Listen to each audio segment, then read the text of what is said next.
Dear students, आज हम second year का मैथमेटिक्स कैलकुलस शुरू करने वाले हैं और कैलकुलस का सबसे इम्पोर्टेंट टॉपिक जो है वो है फंक्शंस और लिमिट। ये फर्स्ट यूनिट है, लेकिन तमाम कैलकुलस ज़्यादातर डिपेंड करती है फंक्शन पर। सबसे पहले हम आइडिया पढ़ते हैं कि फ़ंक्शन क्या है, ये मैथमेटिकली फ़ंक्शन क्या है, या तमाम सब्जेक्ट साइंटिफिकली फ़ंक्शन क्या होता है। तो फंक्शन की डेफिनेशन पे पहले देखते हैं। A function is relation or rule between input and output with unique output against a input। इसका क्या मतलब है कि फंक्शन एक मशीन लाइक कोई रूल है, एक फार्मूला है जो इनपुट लेने के बाद आउटपुट देता है। तो ये मशीन का नेम फंक्शन है। मतलब बहुत सारी मैथमेटिकली या किसी भी साइंटिफिकली जितनी भी मशीनें हैं वो फंक्शन की तरह वर्क करती हैं, जिनकी कुछ इनपुट या आउटपुट होती है। इनपुट और आउटपुट के दरमियान ये जो रिलेशन होता है ये फंक्शन कहलाता है। इसका यूनिक का क्या आइडिया है, मतलब एक सेट इनपुट है और एक सेट आउटपुट है, इनके दरमियान जो रूल या रिलेशन है ये फंक्शन कहलाता है।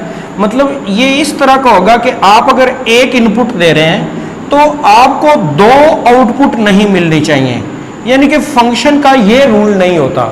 एक इनपुट के अगेंस्ट इसको एक ही आउटपुट देनी चाहिए, या दो इनपुट के अगेंस्ट आउटपुट मिल सकती है। इस तरह का रिलेशन फंक्शन हो सकता है, लेकिन दूसरी वे का रिलेशन फंक्शन नहीं होता।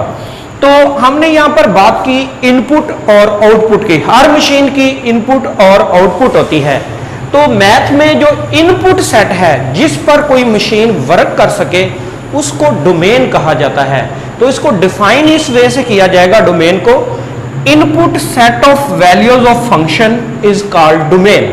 मतलब ऐसा सेट या ऐसी चीजें जिन पर कोई मशीन वर्क कर सके, जो उसकी डोमेन में आती हो, जिस पर वो चल सके। मतलब हम अगर एग्जांपल ले ग्राइंडिंग मशीन की, यही हम ग्राइंडिंग मशीन सपोज कर लेते हैं, आटा पीसने वाली चक्की है ये, तो इसमें हम ग्रैंड्स फैमिली डालेंगे, दाने वगैरह डालेंगे, इसमें लोहा या कोई और चीज नहीं डाल सकेंगे। इसकी डोमेन में क्या होगा, ग्रैंड्स, और ग्रैंड्स जब इसको मिलेंगे, दाने लाइक चीज मिलेगी, तो तब ये आउटपुट देगी। अदरवाइज ये इसको अगर इसकी डोमेन ना दी जाए तो ये नहीं वर्क करेगी। तमाम साइंटिफिक सब्जेक्ट में फंक्शन की जब बात की जाती है तो जो इनपुट दी जा सकती है किसी मशीन को, या जो मशीन किसी इनपुट पर वर्क करे, वो इनपुट डोमेन कहलाती है। हर मशीन अपनी डोमेन पर काम करने के बाद आउटपुट देती है, और उस आउटपुट का नेम है रेंज। तो यही इसकी फिर डेफिनेशन बनेगी रेंज की। Output set of values of function after operating on domain. मतलब कोई मशीन आउटपुट कब देगी या रेंज कब देगी, जब उसको उसकी मुतलका इनपुट दी जाएगी। अपनी रिलेटिव डोमेन पर काम करने के बाद मशीन जो आउटपुट देगी उसको हम रेंज कहेंगे। यहां पर कुछ टाइप्स ऑफ फंक्शन है हमारे पास। तो सबसे फर्स्ट टाइप जो इसमें हम डिस्कस करेंगे वो है अलजेब्राइक फंक्शन। ये अलजेब्राइक फंक्शन अलजेब्रा की एक्सप्रेशन में जो फंक्शन दिए होते हैं, मतलब F of X equal to A X square plus B X plus C, तो ये अलजेब्राइक फॉर्म में गिवन है। ऐसे फंक्शन जो एक्स की पावर वगैरह में होते हैं उसको अलजेब्राइक फंक्शन कहा जाता है।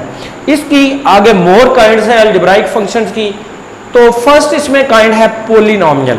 ये पॉलिनॉमियल ऐसा फंक्शन होता है जिसमें एक्स की तमाम पावर या तो पॉजिटिव हो या नॉन जीरो हो, नेगेटिव पावर या फ्रैक्शनल पावर इस फंक्शन में नहीं होती। ऐसा फंक्शन जो पॉलिनॉमियल की फॉर्म में गिवन हो वो पॉलिनॉमियल फंक्शंस कहलाते हैं। अलजेब्राइक फंक्शन की सेकंड काइंड हमारे पास है लीनियर फंक्शन। ऐसे फंक्शन जिसमें एक्स की पावर 1 हो या वो लीनियर एक्सप्रेशन की फॉर्म में हो, वो हमारे पास लीनियर फंक्शन कहलाते हैं। डियर स्टूडेंट्स, हम टाइप्स ऑफ फंक्शन डिस्कस कर रहे थे, जिसमें हमने अलजेब्राइक फंक्शंस की कुछ काइंड पढ़ी हैं। नेक्स्ट अलजेब्राइक फंक्शन की काइंड्स हैं identity function. Identity function basically ऐसा फंक्शन जिसकी इनपुट और आउटपुट सेम रहती है, मतलब जो आप उसको इनपुट दे रहे हैं वही आपको आउटपुट दे रहा है, उसकी कोई कंडीशन अल्टर नहीं कर रहा है, उसमें एडिशन नहीं कर रहा है, कोई उसमें कमी नहीं कर रहा है, कोई उसको उस पर कोई काम नहीं कर रहा है। मतलब आइडेंटिटी फंक्शन उसी सेट से लेकर उसी सेट तक ही होता है, यानी कि उसकी इनपुट और आउटपुट सेट सेम होती है और वो जो इनपुट दी जाती है वही आउटपुट देता है। ये आइडेंटिटी फंक्शन है। इसके बाद है कांस्टेंट फंक्शन, मतलब ये बदलता नहीं है, जो इसको इनपुट जो मर्जी देते जाए इसकी आउटपुट एक ही नंबर रहती है। सिंगल नंबर आउटपुट फंक्शन जो होते हैं, मतलब उसको जो भी आप इनपुट देंगे, उसकी डोमेन का इनपुट देंगे तो वो उसके अगेंस्ट आपको एक ही नंबर आउटपुट देता रहे, तो ऐसा फंक्शन कांस्टेंट फंक्शन कहलाता है। इसके बाद है रैशनल फंक्शन। रैशनल जैसा कि मतलब रैशनल नंबर कैसे होता है बटे की फॉर्म में, तो इसी तरह से रैशनल फंक्शन भी क्या होगा, न्यूमरेटर और डिनोमिनेटर की फॉर्म में होगा, जिसमें डिनोमिनेटर उसका जीरो नहीं है, जबकि ये पी और x, P of x by Q of x, ये दोनों पॉलिनोमियल हैं, ये अलजेब्राइक पॉलिनोमियल है। ये तो थी कुछ काइंड्स अलजेब्राइक फंक्शंस की। इसके बाद हमारे पास काइंड्स हैं trigonometric functions. Trigonometric function simple अल्फाज में ऐसे फंक्शन जिनमें कॉस टेन वगैरह आएगा, यानी कि ट्रिग्नोमेट्री की रेशोज जो है, ट्रिग्नोमेट्री की रेशो हमारे पास क्या होती है, sine cos tan secant cosecant, ऐसे फंक्शन जो इन रेशोज की से मिक्सअप करके बने हूं या सिंगल में हूं, तो ऐसे फंक्शन ट्रिग्नोमेट्रिक फंक्शन कहलाते हैं। A function in the form of trigonometric ratio is called trigonometric function, just like y equal to sin x, इसकी साइन की domain set of real number है और इसकी आउटपुट -1 से लेकर 1 तक है। इस तरह से cos x का फंक्शन, इसकी भी domain set of real number और इसकी रेंज भी -1 से लेकर 1 तक है। इसके बाद tan x है, tan x की डोमेन तमाम सेट ऑफ रियल नंबर है, स्वाय आड मल्टीपल ऑफ π/2, मतलब y एक्सिस पे ये काम नहीं करता, तो ये इसकी डोमेन में है और इसकी रेंज भी सेट ऑफ रियल नंबर है।